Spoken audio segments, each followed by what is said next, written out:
Hello les amis, j'espère que vous allez bien et bienvenue dans cette nouvelle vidéo. Aujourd'hui je vous propose un tag qui s'intitule Mes prochaines lectures. Donc pour revenir un peu, se revenir un peu dans le passé, vous savez que je vous ai fait le tag de mi-année, je crois dans le courant juin, juillet, où là justement je vous revenais sur mes 6 premiers mois de lecture et je répondais à des questions pour vous dire laquelle j'avais préféré, etc. etc. Et en fait ce tag est la suite du tag de mi-année. Et en fait, je l'avais vu passer pour la première fois car je n'étais pas au courant qu'il existait sur la chaîne de Ténébris Somnia il y a déjà quelques temps. Et je m'étais dit, tiens, je vais le faire. Et après, j'ai oublié. Et là, c'est tout d'un coup que ça m'est revenu, que je me suis dit, mais ok, on est fin septembre, mais je peux quand même encore présenter mes prochaines lectures, même si ce ne sera pas pour les 6 prochains mois à venir, mais pour ce qui nous reste de cette année. Et du coup, ben, j'ai décidé de vous le faire. Et au cas où, dans le petit i, je vous remettrai le lien vers l'autre tag, donc celui du demi-année, parce que en général, ces deux tags vont ensemble. Donc, je ne vous fais pas attendre plus longtemps, et c'est parti, vous allez découvrir mes prochaines lectures où je vais répondre que je vais répondre plutôt à travers 10 questions. Donc, la première question, c'est la saga que tu vas terminer prochainement. Alors, j'en ai mis deux dans cette catégorie pour répondre à ces questions plutôt. J'ai tout d'abord, il y aura Tibéria de David Shop, donc là je vais le tome 3, Les 5 cloches. C'est publié chez Iska Livre. Voilà, mais normalement c'est de l'auto-édition. Voilà. Je monte la couve et juste pour vous faire un bref résumé, après tout est dans la barre d'infos si vous avez besoin d'éléments complémentaires. Donc ici on est dans une région, Tibéria, qui a été divisée suite au grand cataclysme. On va dire les différentes peuples se sont envenimés et grâce à la venue du roi Larsam, eh bien, il a réussi à nouveau unifier les régions, à faire qu'ils puissent vivre en paix, même si on va dire ils se méfient les uns des autres. Et on a dans une de ces régions un jeune homme, Netfer, qui, en voulant faire une blague à la mage du village, a volé un de ses livres. Il va le lire et disons que tout ce qu'on lui a appris va être remis en question et c'est là qu'il va apprendre énormément de choses sur sa région. Voilà, je ne vous en dis pas plus. Alors, je pense effectivement que je vais terminer cette saga. Je viens de terminer justement le tome 2 de la saga. Là, c'est le dernier tome, le tome 3, que je compte me lire, je pense, le mois prochain. Et comme ça, ben, j'aurai terminé cette trilogie. Mais en tout cas, j'ai très hâte. Vous verrez passer mon avis sur le tome 2 dans mon point lecture du mois de septembre. Très très bonne lecture, tout ce que je peux vous dire. Et là, étant donné que comme le tome 2 se termine, j'ai hâte de me lancer dans ce troisième tome. Et là, une autre saga que je voulais vous présenter, il s'agit de Lettres d'enchantement avec le premier tome, Divine Rivalité de Rebecca Ross aux éditions de Saxus. Je vous montre la couverture et ce magnifique jaspage, moi j'adore toujours autant. Et disons que là, alors je n'ai pas encore lu le premier tome, mais celui-ci fait partie de ma pile à lire de l'automne, au cas où si vous l'avez raté, je vous la remets dans le petit i. Et comme c'est une duologie, et bien disons que le tome 2, je ne compte pas le laisser bien longtemps dans ma palle, et je pense qu'il devrait intégrer une de mes prochaines piles à lire, justement pour avoir le temps de terminer la duologie avant la fin de l'année.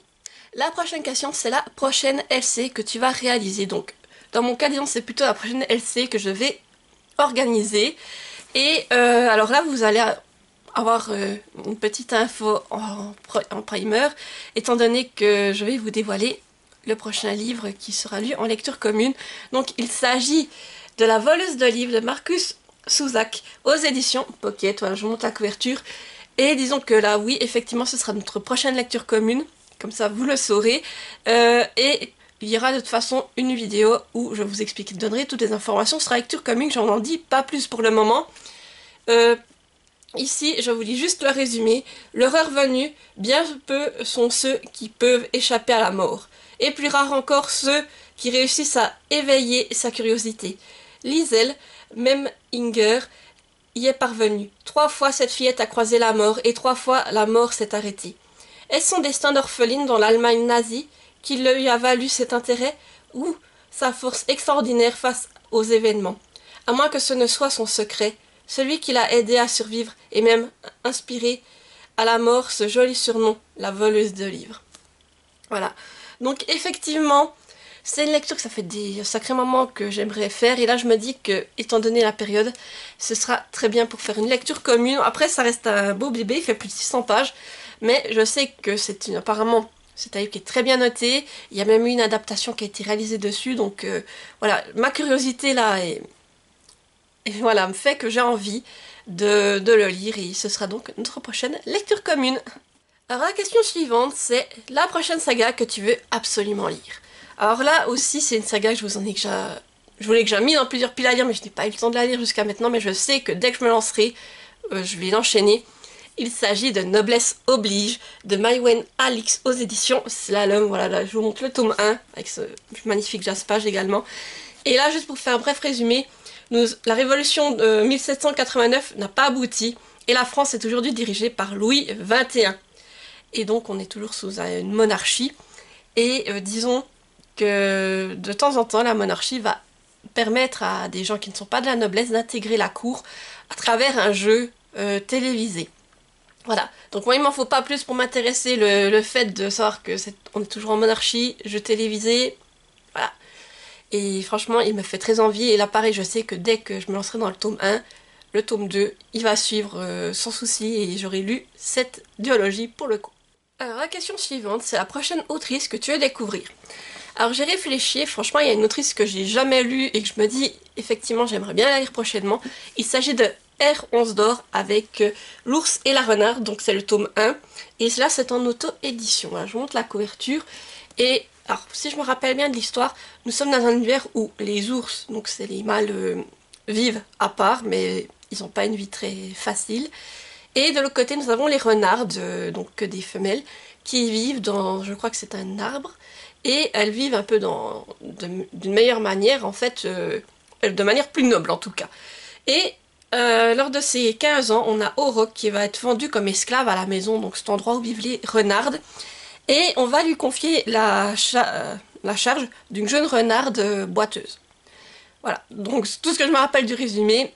Mais en tout cas, ça me fait très envie. J'avais entendu des retours qui me donnent très envie de me lancer dans cette lecture. C'est un livre qui fait un peu plus de 430 pages. Et franchement, je sais qu'il est assez sombre, il y a pas mal de trigger warning. Mais j'ai envie de découvrir cette plume. Et je me dis qu'en plus, comme c'est une duologie, si j'apprécie, ben après je vais me procurer le second tome. Et pourquoi pas, si j'adhère à la plume, me procurer les autres écrits de cette autrice. Alors la question suivante, c'est le prochain one-shot que tu veux lire. Alors ici, ça m'a paru une évidence, il est même dans ma pile à lire du Pumpkin Autumn Challenge, au cas où je le remets dans le petit i si vous l'avez raté. Et il s'agit de Chasse Nocturne d'Alexandra Christo aux éditions de Saxus. Je vous montre la couverture qui est sublime. Alors il est encore sous blister, si vous avez des reflets, je m'en excuse. Et là donc on va suivre Atia, qui est une néfaste.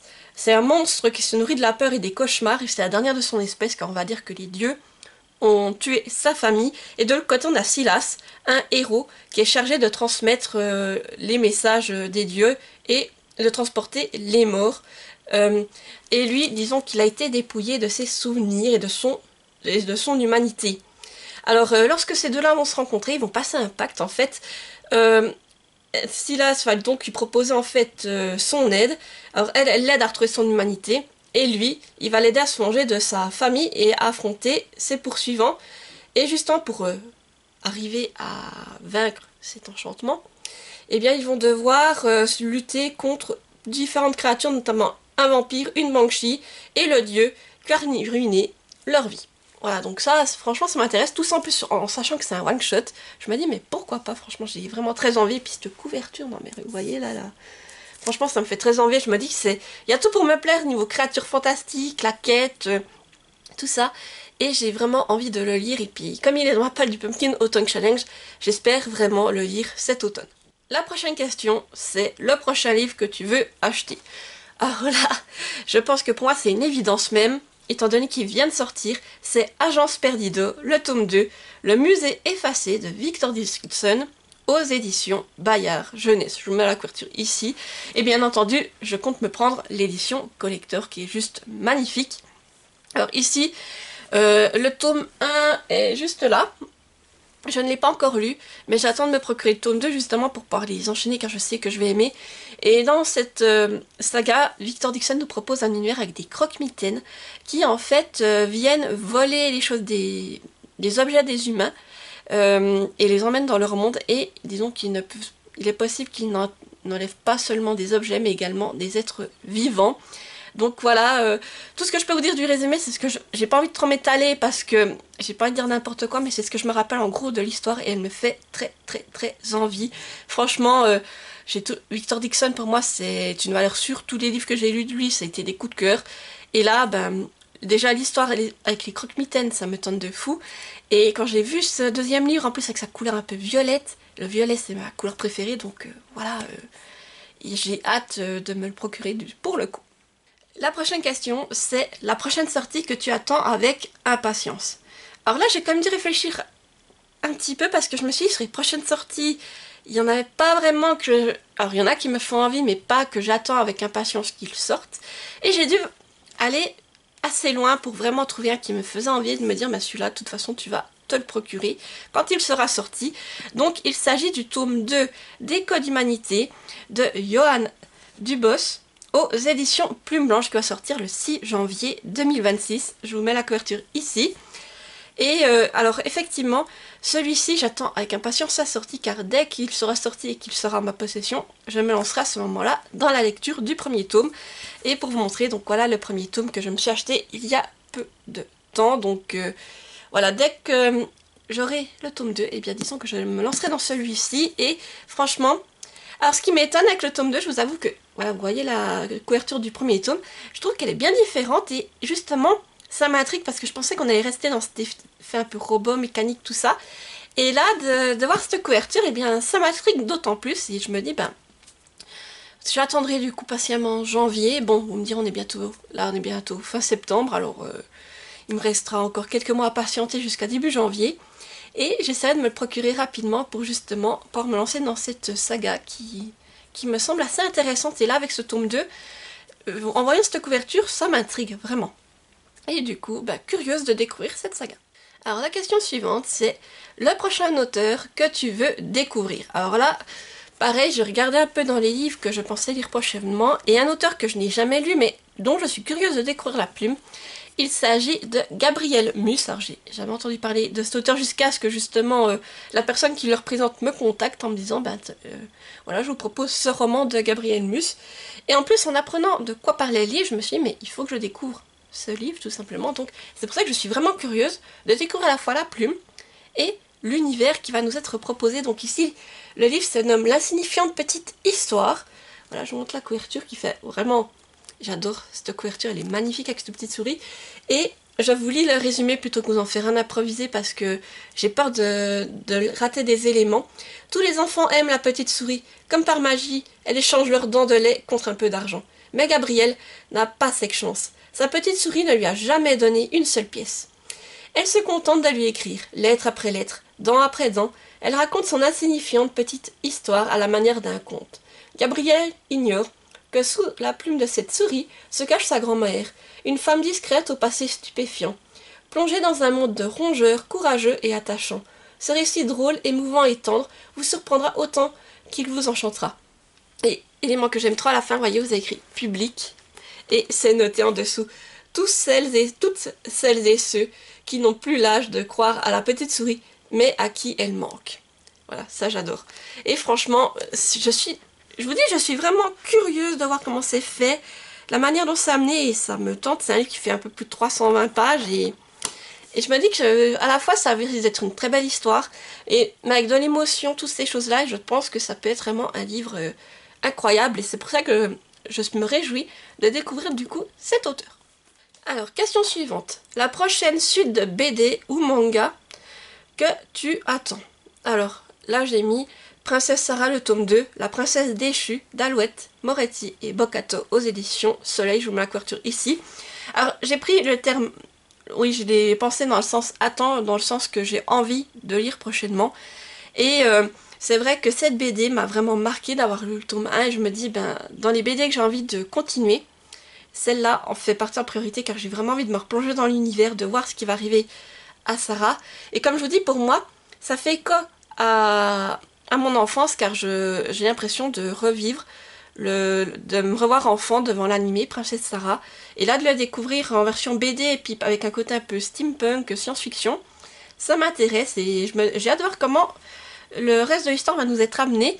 Et sinon si on veut prendre la question dans le sens que tu attends, dans le sens que ça sorte, eh bien j'ai vu que le tome 15 de Princesse Sarah vient d'être annoncé, en tout cas j'ai vu des infos sur Instagram, donc voilà. Sinon, ben, on va dire que j'attendrai le tome 15, parce que moi je pensais qu'ils étaient tous sortis, mais apparemment pas, suite à ce que j'ai vu.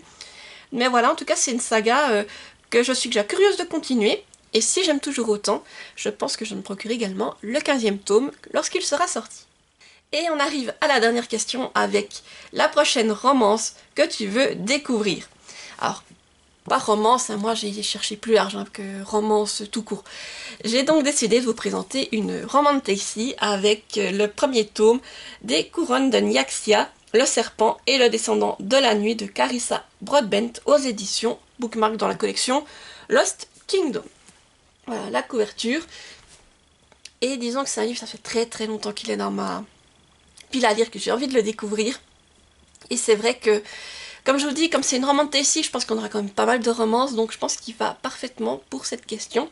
Et pour vous faire un bref résumé, ici nous suivons, alors comment est-ce qu'elle s'appelle, Oraya. Oraya qui est une jeune femme humaine qui a été adoptée par le roi des vampires. Il la considère vraiment comme sa fille, sauf qu'on va dire que pour les autres vampires, ben, elle reste humaine et pour eux c'est de la nourriture. Donc Oraya doit apprendre à se défendre dans cet univers et tous les temps de temps, il y a des jeux qui sont organisés et celui qui gagne ces jeux, eh bien, peut demander un souhait à la déesse. Oraya va y participer et bien entendu son but c'est, si elle gagne ces jeux, de pouvoir demander à devenir immortelle comme les vampires. Et disons que pour y parvenir, elle va devoir s'allier à un autre vampire.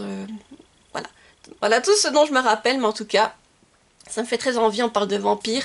Et c'est une belle bricasse de plus de 600, presque 650 pages. Donc voilà, mais en tout cas, elle me fait très envie. Et j'ai hâte de découvrir cette histoire surtout avec les vampires. Vous savez que je suis dans une hype vampire cette année. Alors dès qu'on me parle de vampires, tout ça, je fonce. Et là, voilà, je n'ai qu'une hâte, c'est de me lancer dans cette romantasy. Et voilà, j'arrive au bout de cette vidéo. N'hésitez pas à me dire en commentaire quel livre vous auriez aussi envie de lire prochainement. Est-ce que parmi ceux-là, vous en avez déjà lu et que vous les avez appréciés? N'hésitez pas à me le dire aussi en commentaire, car peut-être que vous me donnerez envie de les sortir plus rapidement de ma pile à lire. Et si vous êtes trop timide pour laisser un commentaire, comme d'habitude, laissez un emoji. Là, vous pouvez mettre un emoji en lien avec le livre qui vous a peut-être le plus intéressé. Donc pour les couronnes de Nyaxia, vous pouvez me mettre un vampire. Pour l'insignifiante petite histoire, une souris. Ou pour noblesse oblige une couronne, voilà. Faites-vous plaisir dans les commentaires. Et sinon, comme d'habitude, n'hésitez pas à laisser un petit pouce en l'air pour soutenir la vidéo, activer la petite cloche pour ne pas rater celles qui vont suivre, et à vous abonner, car ça fait toujours plaisir et ça permet à d'autres personnes de découvrir la chaîne. Ah, et j'oubliais, vous pouvez aussi retrouver toutes les questions dans la barre d'infos, je vous les mettrai. Et si vous aussi vous décidez de faire un peu en retard ce tag, n'hésitez pas à me le dire et j'irai volontiers voir vos réponses et voir ce que vous avez répondu aux différentes questions. Voilà, sur ce, je vous dis à bientôt pour une prochaine vidéo, plutôt à mercredi prochain. Portez-vous bien et bye bye.